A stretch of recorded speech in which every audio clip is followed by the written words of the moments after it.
ओरैसो जों दा गुबुन मायबा मायबियाव गिदिंबाय थायो जों माबा जायोथ' मा होनो जों देखायनो हाया जेबो नोंसिनि बड'लेण्डआव मा दोङो जोङो गावसोरनि जायगायाव सोङो नोंसिनाव मा दोङो मा नोंसिनि हारिमुआ मा जोङो मिथिनो लुबैयो अबभियासलि जों भिडिअस बानायो एन्टारटेनमेन्ट जों एन्टारटेनमेन्टखौ बानायनायनि अनगायैबो जोङो नलेज एकार्ड थाखामो माने थांनानै जोङो नायनो लुबैयो बिसिनि कालचार जानाय लोंनाय थानाय बेफोरखौ सब नायनो लुबैयो दा जोंनियावबो जों माखौ देखायनो लाबोगोन जोङो जेबो गैया होनगोन आङो जोंनियाव टुरिजम डिपार्टमेन्ट जेबो माबा ख्याल लाया टुरिजम डिपार्टमेन्टफोरा ख्याल लानांगो आं डाइरेक्ट होनो सोरखौबा आङो टुरिजम डिपार्टमेन्टनि मानसि मोनबा आं डाइरेक्ट होनगोन मानसिखौ टुरिजम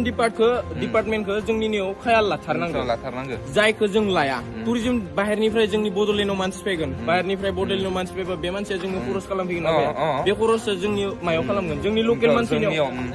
लकेल मानसिनाव थाफायगोन जाफायगोन लोंफायगोन बिनि खरसाखौ बे जोंनि बर' मानसियानो मोनगोन जोंनि लकेल मानसियानो मोनगोन देट्स फायदा टुरिजम ओरैबायदि फायदा जोङो उत्तराखन्ड बुंनो थाङोबा टुरिजम दोनो ओरैबायदि इयाव अमिर मानसि दोङो जोङो जुदि दा हमना ला आउट अफ मा होनो आनादार स्टेटफोरखौ जोङो लानो थाङोबाबो हमना ला दा जोङो टुरिजम बिराद माने माबायो आरो इसोरो मा होनो इखो बोगथाबो आंना जालायलाङा माने टुरिजमखौ इसोर माने लिङो गावनाव दा जोंफोरखौ स्पन्सार्ड लिङो जोङो जोंनि स्टेटआव फैनानै भिडिअस बानायफै उमुक हटेलाव थानानै बानाय उमुक जायगा देखाय जों फानि वेसआव देखायो मालाबा जोंनि भिडिअसआ खिन्थु स्पन्सार्ड वेसआवबो जायो मिथिबाय जों स्पन्सार्ड वेस हिसाबै देखाया जों इसोरनि जानाय लोंनाय खालि देखायो बास नुनांगौ भिडिअसआव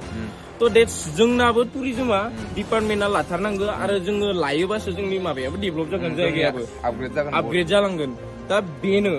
आर्निंनि जरिया बिराद तारिका दोङो बे बिराद तारिकानिबो जोंनि बे टुरिजमा बिराद गोदोर मोनसे आर्निं जरिया एकदम टुरिजमा बिराद मोजां जोंनि कालचारखौ डेभेलप खालामनानै जों इखौनो मा थिग मोजां स्टाइलाव देखायनो हायो देखायनानै जोङो बाहारनि टुरिजमखौ जोंनाव लाबोनो हायो थ' हिसाबै मोनसे फेस्ट खुंनानै हो मोनसे टुरिजमनि बानायनानै हो टुरिजमनि थाखाय फैसा फैथारो बे फैसा फैनायफोरखौ मायाव दोनो जेबो बाहाया थ' बेफोरखौ एसे नोजोर होनांगौ आंना डाइरेक्ट रायनाय बायदि जायो दै बुंनायानो इरकम आरो खोथाफोरा दा जोङो बुजियो जोङो मिथियो खिन्थु मिथिनानैबो जोंनि बाथ्राया मा जोङो मासे सिटिसो जों माने एम्फौ मोस्रोमसो जोङो जोंनि बाथ्राखौ सोर लागोन सोर गनायगोन जोङो सोरनिबा सिगाङाव बुंहैगोन जोङो सैमा सोंनाय रखम बौ सोंबाय थानाय बेकार सैमा सोंनायखौ सै होननानै होना हरगोन जोंनि बाथ्रा बुंनाय बिदिसो नङा थ' टुरिजम डिपार्टमेन्ट जोङो माबि नांगौ आंनिबाथ' बड'लेण्ड नांगौ मायबा नांगौ होनबाय थायो आंना दा रागा जोंबा माखौबा सोलांलायलांगोन नंगौ बड'लेण्ड नांगौ मायबा नांगौ होनबाय थाबा जाया जोङो बर' हारि एदावलायबाय थाबा इनि हिस्ट'खौ थुलायलायबाय थाबा एख' लाब गैया जोङो डेभेलप लाबोनो हानांगोन बिथांखौ जोङो गोजौ दोनहरनो हानांगोन होमबासो जोंनि हारिखौ सोरबा मिथिनो लुबैगोन जोंनि हारिखौ सोरबा गावनि एक्सेप्ट खालामना लानो लुबैगोन आरो जितियानो जोंनि हारिखौ सोरबा एक्सेप्ट खालामना लानो लुबैगोन तियानो जोंनि बड'लेण्डआ इजिलि ओरैनो जालांगोन बड'लेण्ड होननानै जोंनि जायगायाव फैनो लुबैगोन जोंनि बड' कालचारखौ नायनो लुबैगोन जोंनि गासै थासारिखौ मिन्थिनो लुबैगोन देट्स वाइ जोंनि मोनसेल' जरियाबो जोङो दायो टुरिजमखौ लाबोनो हानांगौ जोंनि हारि जोंनि जातिखौ जोङो देखायनो हानांगौ सोरबा आंनि हिन्दी लेंगुवेजजों भिडिअ बानायनायखौ बुंनो हागौ सोरबा हिन्दी बर' जानानै हिन्दी बुंबाय थायो माबि बिदि बुंनो हागौ खिन्थु नों मेन्टेलिटिया एसे ल' आरो जुदि नों इदि बाथ्रा होनदोंबा नोंबो नायग्रा नोंखौनो होनदों खिन्थु आं नंगौ सिदा खोथा आङो खिन्थु सोरनिबा गाज्रि जानाय सोरनिबा हामा जानाय आं बेखौ मालाबाबो लुगैया आं सिदा खोथा होनो आं मालाबाबो सोरनिबा माबायाव होननो मोनाखै नोंनि भिडिअसआव आं दिनै होनबाय खिन्थु आं जि बुङो सैथो खोथा बुङो बेनो आरो जोङो दिनै हिन्दी भाषायाव बुंबासो जोङो सोरबा जोंनि हारिखौ सिनाय मोनगोन जोङो फोरमायनो हागोन जों इ नङा दे नैबे जोंनि हारिनि उमुक होननानै देखायबासो जे बे देखायनाय बे नङा जोंनि बेकग्राउन्डआव मा सोलिबाय थादों जोंनि बेकग्राउन्डआव मा नुबाय थादों जोंनि बड'लेण्डखौ बेनो मोनसे माने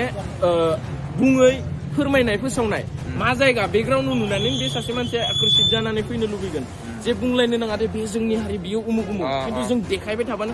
एक्सुवेलि मा जायगा बियो मा मिथिनो लुबैलाङो बिदिनो थ' बिनि बागै मिथिनो लुबैनानै जोंनि जायगायाव फैगोन थ' बे नङा जे आं बर' माबा बर' होननानै लाबाय थाबासो नों बर' जोंनावबो थैनि खारोब्रा बर' बिमाजोंनो जोनोम जानाय जोंनाव रोदा खारोब्रा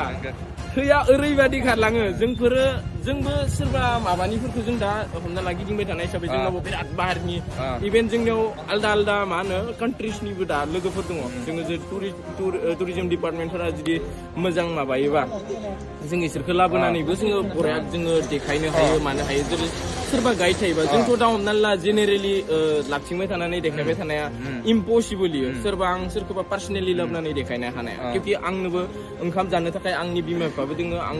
बिमा बिफानो ओंखाम जाहोनोबो आं खामानि मावबाय थानो गोनां थ' that's why जों लाबोनानै पार्सनेलि देखायनो हाया थ' जुदि टुरिजम डिपार्टमेन्टआ बेफोर खामानिखौ मावो बेस्ट होबाय आं लागायबाय माबा माबि बुंनाय मोनसे थ' बेफोर रखम खोथा आरो थ' आङो रायनाय बायदि जालायलाङो थ' बेफोरनो आरो दा हिन्दी जोंफोरखौ बानायोना सोरबा सोरबा ल' मेन्टेलिटि चिप मेन्टेलिटिफोरा होनो आरो बेफोर मा बानायो मालाबा आंनियाव जायो सासे सानै मायबा मोनसे पार्सेन्टआसो बे जाय चिप मेन्टेलिटि आरो नायो ओरैनो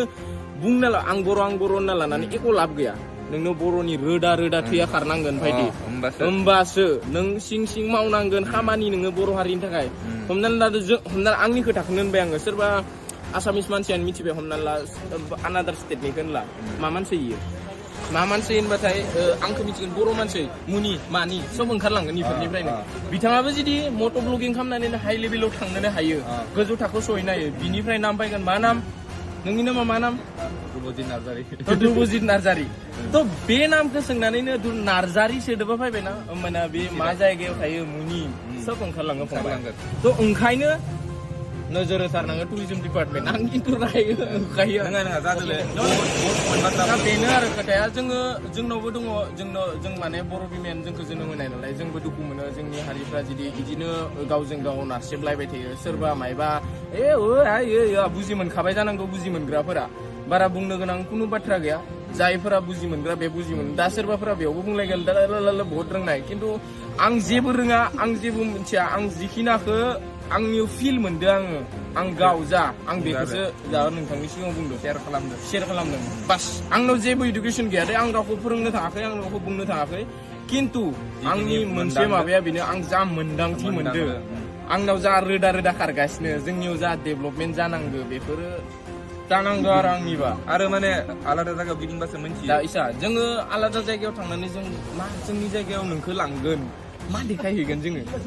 जोङो बिराद आंना एन्टारटेनमेन्ट केटेगरिनि आं भिडिअस बानायो स' एन्टारटेनमेन्टखौनो जों देखायोल' खिन्थु बेनि अनगायैबो जों बिराद माने नलेज बिसोरनि जायगानि बागै जोङो मिन्थियो नों साननानै नाय आंना सानब्रै सानबाजों मोनसे भिडिअबो जाबावा होमबा बे सानब्रै सानबायाव मा खालामगोन आङो 2-3 मिनिटनि भिडिअस क्लिप लानानै आङो आलादा बे गिदिंबायनो थायो आङो बे सानब्रै सानबायाव बेयाव आङो बुहुत नलेज मोनो आरो दा बे नलेजखौ जोंबो इसोरनो हरनो हायो नामा इसोरखौ लाबोनानै बेखौ लुबैयो आरो होमबासो जोंनि बर' हारिया गोसारगोन आरो अब्लासो जों बर' हारि सासे सोरबा नङाबा रावबो नङा जों भाइ सिदा खोथा होखायो आङो जै बर' हारिनि